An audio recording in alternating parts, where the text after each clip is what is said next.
Hello, everyone, and welcome to the Off the Block National Media Day as we are here with Concordia-Irvine to talk about their upcoming season and to ask them a couple questions about what to expect in 2021 from the Eagles. So let's start off with Coach Patchell.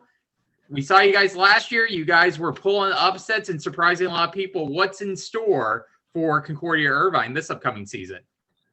We have everybody back, so we're planning for more of the same. I thought we hit our stride.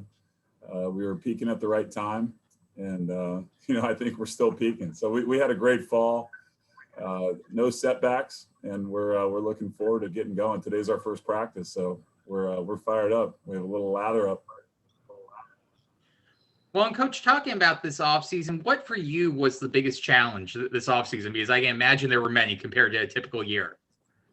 I just saw it as positives, to be honest. We went to these small pods, and, to be honest, we haven't done small pods in a while. I mean, with the changes of the NC2A rules, we could have an entire team for the past few years. So we went back to kind of the old school. It's an old basketball rule, actually, of having small groups, and it was great just to really kind of a more intimate setting, getting to know the new guys better, and we mixed it up with some different pods. We had 4 different groups, 4 different captains, and we had a pretty good competition between drills and such. To be honest, it was a positive experience. We spent a lot of time at Corona Del Mar playing in the deep sand. So that's a good day any day. That's the beauty of being on the West Coast. I would imagine getting to do that. So we're also now joined by a couple of the Concordia-Irvine players. We're joined by Raymond Barsimian, Jordan Hoppy, and then also Jonathan Carlson. Gentlemen, thank you for joining us. So let's start off. Raymond, Ray, I got to ask, for you, I know when we last chatted with Off the Block, you were not sure if you wanted to come back for that extra year or if you wanted to go off and start a pro career or look at other options. What for you was the deciding factor in terms of coming back to Concordia-Irvine? I think because of COVID, the professional leagues were kind of destroyed, and it was tough to get into a team and have a good contract. So, and staying in Southern California near my family and with a great coaching staff, I knew I was going to get better, and I'm in a beautiful place. So I said, I'll take one more year, play here, and then hopefully upgrade the contract and then start my pro career next year.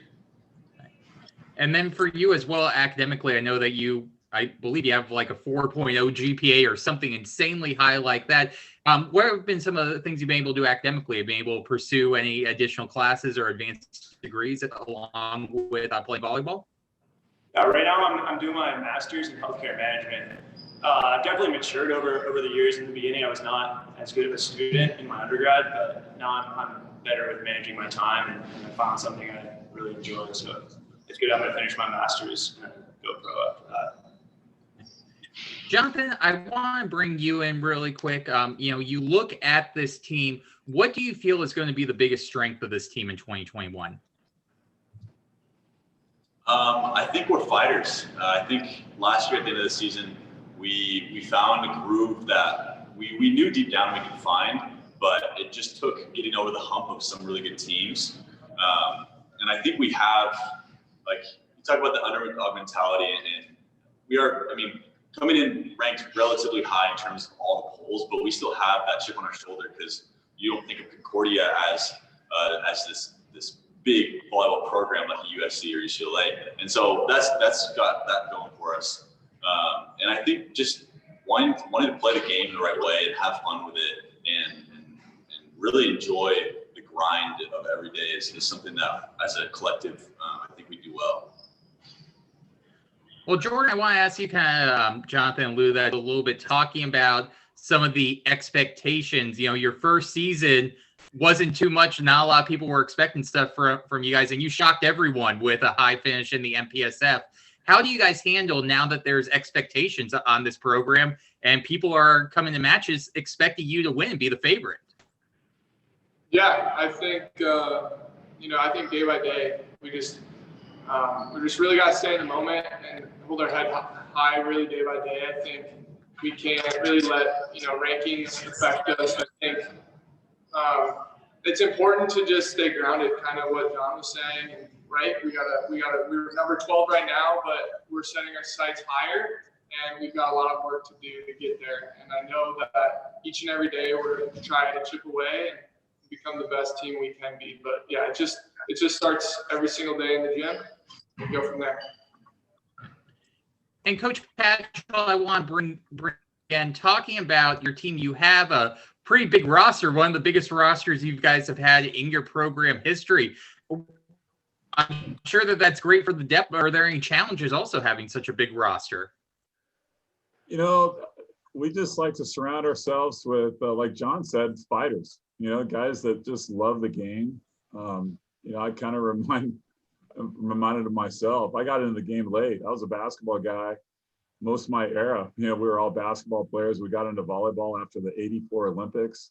We fell in love with the sport, and nobody burned out. It was we couldn't get enough volleyball. So we try to put student athletes in our gym that just love the game and are going to continue to fight and get better. And so, no challenges. The cream rises. We compete. We try to create pressure. I call it eustress, a good stress in the gym, and guys are competing every day. So then when we're playing on the road anywhere, really in the Npsf anywhere, hey, we've done that. We've been here, we've done that, and we just love the game. So we want to play with just passion and just the love of the game and the love of each other, and it really shows. It shows today. I'm itching to get back in the gym.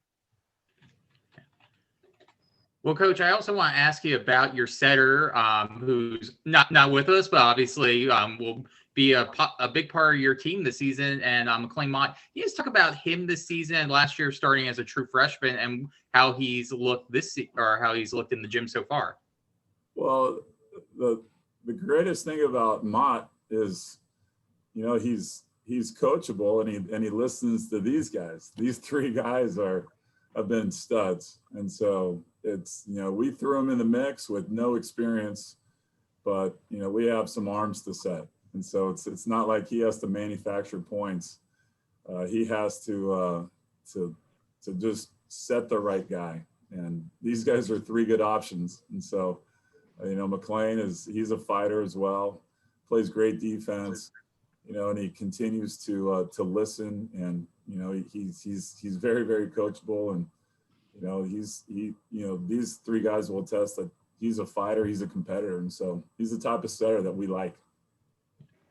And a question for either of the players, with you guys being some of the veteran leaders on this team, can you just talk about, has it been different this year in terms of bringing in some of the younger guys just because of everything you've had to experience with pods and everything, and maybe not being able to connect, having to do social distance? Has it been more challenging to create that team chemistry this year?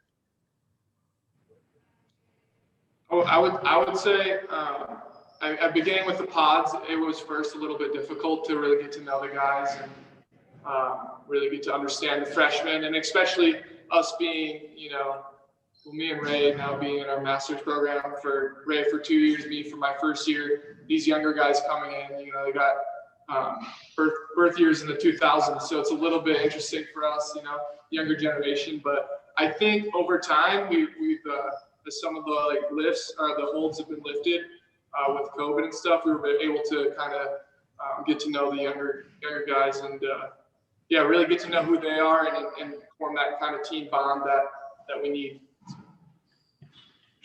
And once again, open for all three of you. One of the interesting things about this season is you're going to be playing a lot of conference matches, seeing a lot of your conference opponents. Is there one team in particular in the conference that you guys are most excited to play against? I want a preference. You're not calling them out, guaranteeing victory or anything, but just excited to go your best against their best on the court. I'd say BYU for sure.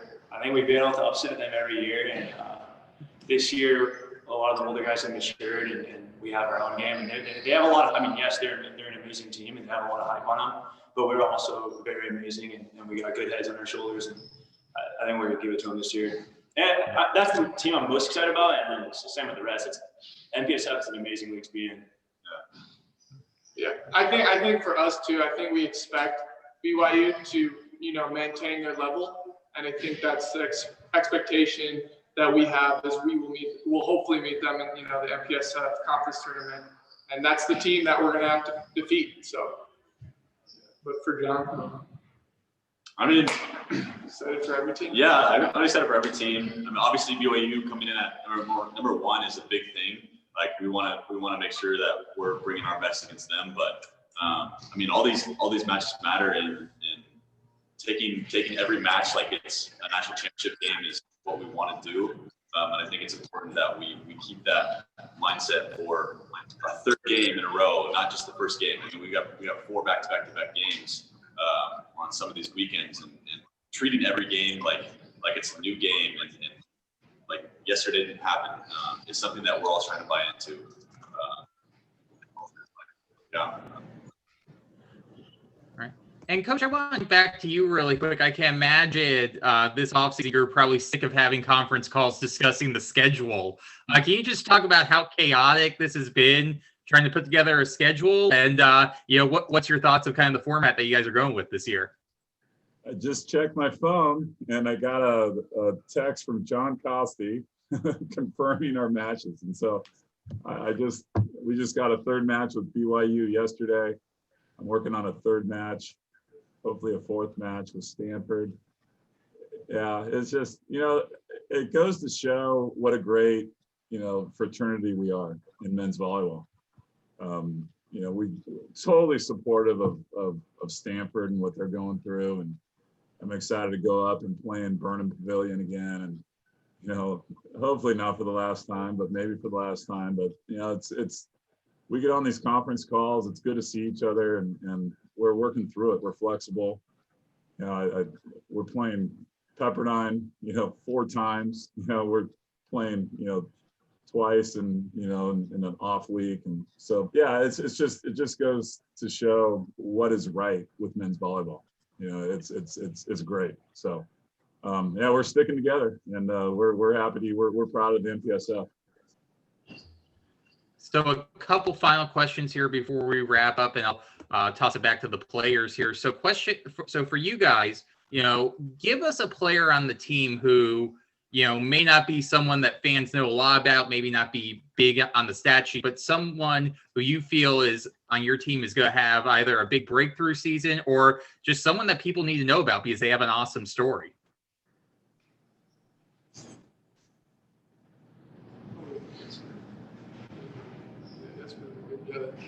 I got one. Owen Shawn is a kid that really had a nice season last year. He's an opposite that I threw in the middle, and I think that's a great story in itself. We threw him on the court because he deserved it. Ray was playing oppo, and so we needed him on the court, and he did a phenomenal job. So wherever Ray isn't, Owen's going to be. So, he played middle for us last year. He's a good oppo. He worked extremely hard, and that's a guy that I'm excited about. And we have some freshmen too that can step up. So you never know. It's too early to know on day one, but that's one guy I'm excited for. Absolutely. Well, and final question, I'll leave this up to the players. So we always like that on a lighter note, and we'll end here. Obviously players have some superstitions and pregame rituals that they do. Who on the team has the weirdest pregame ritual or the most elaborate? Jordan had one for a time. He'd get what was it, the habit burger? Oh, yeah. Santa Barbara. You got like a Santa Barbara chart. I mean, he had a great game and he did it a couple of times. But he switches it up. I don't know if anyone else has like every single time. I'm trying to think. I don't think anyone Do either of you have any pregame ritual that you guys always want to do? Hey, can you say that one more time? What was that? Oh yeah, sorry. Do you guys have any pregame rituals or anything that you guys like to do before a match? Oh yeah, what we started last year, we had these poker chips made that have the 4 C's, Help me out, guys. No. It's a pop quiz. Caring, courage, and commitment. There you go. Yeah. Anyways, Coach Brown. we would put these chips inside a little jar, green jar that we have, and then that's our way of saying we're all in. And we started doing that last season, and yeah, we'll see if we'll keep that up. I think we will this season. Perfect. Well, I'm going to now Vinny, throw it over to Jonathan. I was just about to throw it out though. Want to welcome in Jonathan Bates, also from Off the Block, who has a question for you guys as well. Jonathan? Coach, I'm not sure you can talk about this, but we noticed on your roster that in the fall you had Oscar Fiorentino from Barden on your roster, and no, he's no longer on the roster. Is he no longer with the team? Yeah, he's back in Puerto Rico. Okay.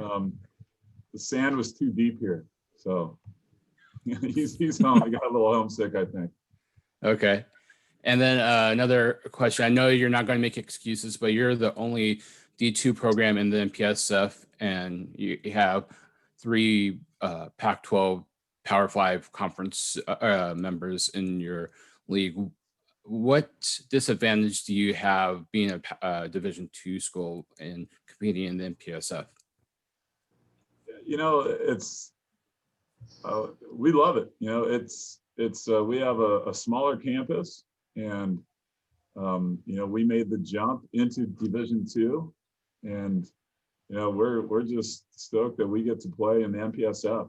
And so, yeah, we don't think about it, you know, until you know someone like you asks us about it. So, you know, I think Lewis has done pretty good. You know, I think they're number 5. You know, we want to be in the top 5 with Lewis, and so that's, you know, I think we're the same. You know, we belong.